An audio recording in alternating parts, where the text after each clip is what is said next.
Hello again, everybody. There's Mary Hall. How you doing, Mary? Doing good. Hi, guys. My name is Dale DuFay. Let me turn around. I haven't. Oops. I lost my thing that holds the camera. But there you go. I don't know, but I lost it. I think it's at one of the houses. We got too many things going on now. But this is our priority at the moment, getting this bathroom ready.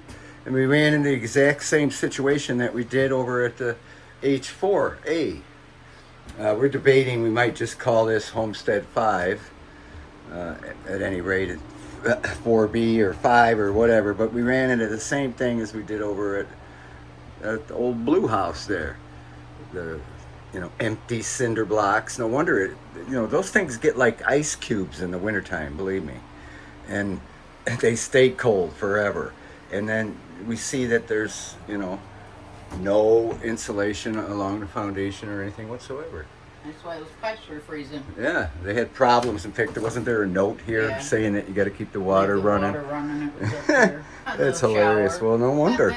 And then Mary removed all the sheathing and the studs and everything, and obviously the sill plate and whatnot, floor plate, and we still got the sill plate to get. But anyway, that we're going to leave that probably.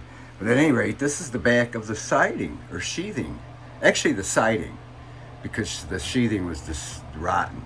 But this is the only thing that's holding up this whole end of the building. This is basically an addition, this whole bathroom.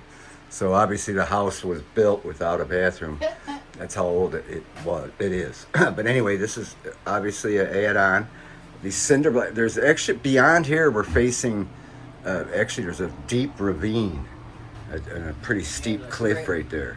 And a small creek, an overflow creek or something. Actually, it's a pretty major one. But anyhow, It goes over my house over there. I know, if we followed the creek, we could go to H3. But anyway, they have like 5 or 6. Did you count 6? I think 6. 6, levels of the, courses of the cinder block.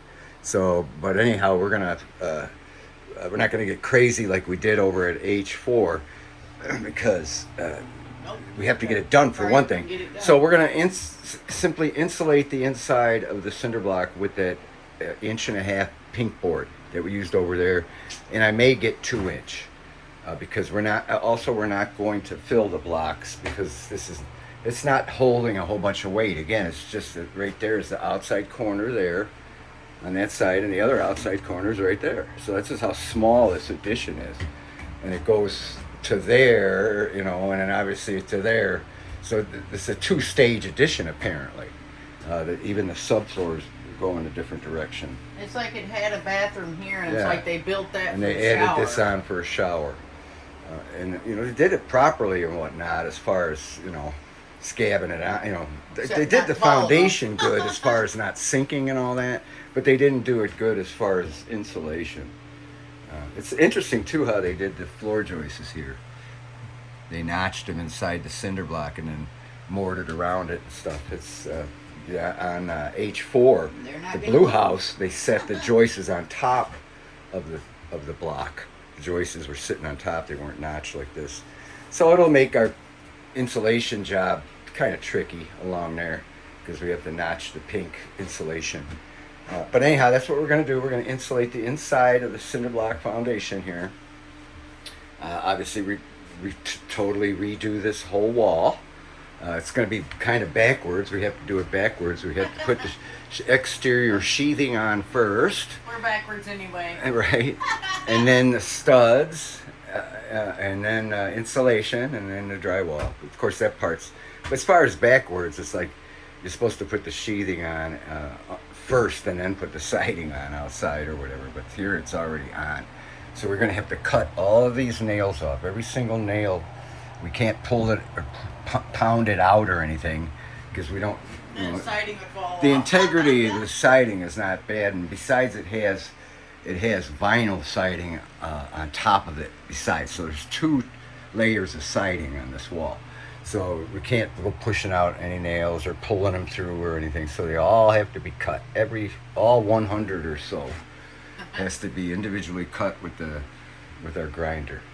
And then we can we just put the sheathing on flat and tack it. It doesn't have to be, firmly tacked. I don't know if you noticed, but you could see the outside there. They should have went a little further down with the sheathing. Whatever we put on this wall here, I think we're gonna extend it down, maybe even all the way to the ground. Maybe. Who cares if you see a pink foundation instead of the foundation cinder block, or at least go down a little further than they did. That's for sure. And if it shows outside temporarily, so what? But at least it's doing its job and insulating this crawl space. So this floor is sound enough. We already have one wall demolished, but we're going to remove all the drywall and everything. As you can see, look at that. Isn't that crazy? Unbelievable. Several layers of wallpaper, partially on and off, etc. Different colors of paint, you name it. But it's all on a relatively thin 3/8 drywall. We're just going to pull it off. And the reason we have to pull it off, even though some of it's not rotten, but we have to pull it all off, is because I pulled off 2 pieces right here. Boom, and look at, there's no insulation whatsoever, and that's an exterior wall. There's a little bit around the outlet here. Whoop-de-doo. But there's no insulation. This must have been a little ice box in here, for crying out loud. There's a big heat vent right there, but that only kicks on for the thermostat somewhere else in the house. So it's probably always cold in here. Pipes freezing and whatnot. It's crazy. So anyway, that's another main reason all the walls have to come down. We don't have to replace any of the studs on either one of these walls. Maybe a couple of these on the end, because it's pretty rotten down there, and it's not too crazy or great around the toilet either. Who knows what we're going to uncover when we take that drywall off. And we're not touching the ceiling either. We're just going to leave it. We got to hurry up and do the best we can, but we can't just go patching over shit like this and have to deal with it over the winter. The only other alternative would be to put a electric heater down there to constantly run it or something. And that's too expensive. So now that we got it open, of course, we're going to have to do all that. So today we're going to take down these walls, on the other house, the blue house, H4, we did the floor first because it was so unsafe. So we did doing the floor first before we do the walls. Here we can do the walls, and then after the walls are stripped down to the studs, then we can remove the floor or open it up to the point where we can decide what we're going to do with the plumbing and everything. We probably might. Both of us agree over here in the shower, the clearance is only 69 inches. So I'm 71 inches. So you step into the little platform, it might be tight to the floor, but you still go up an inch or two more. So I'd be ducking. I'd have to duck to take a shower in there. So we're going to put it in this higher area where there's much more clearance. It's low, albeit low, it's still enough to where I can stand up and take a shower. So we're going to put the shower in this corner where the toilet was.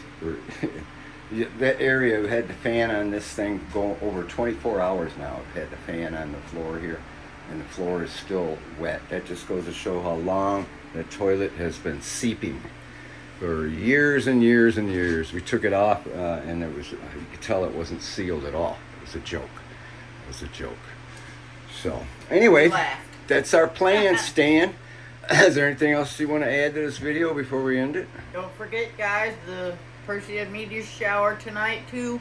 I didn't get to see any last night. It got cloudy and super foggy, and so I couldn't see anything. Zilch. It was a bust. Well, I hope you guys get to see something spectacular show. All right, Mary. So with that, we both thank you very much for watching, and we'll talk at you later. Love you.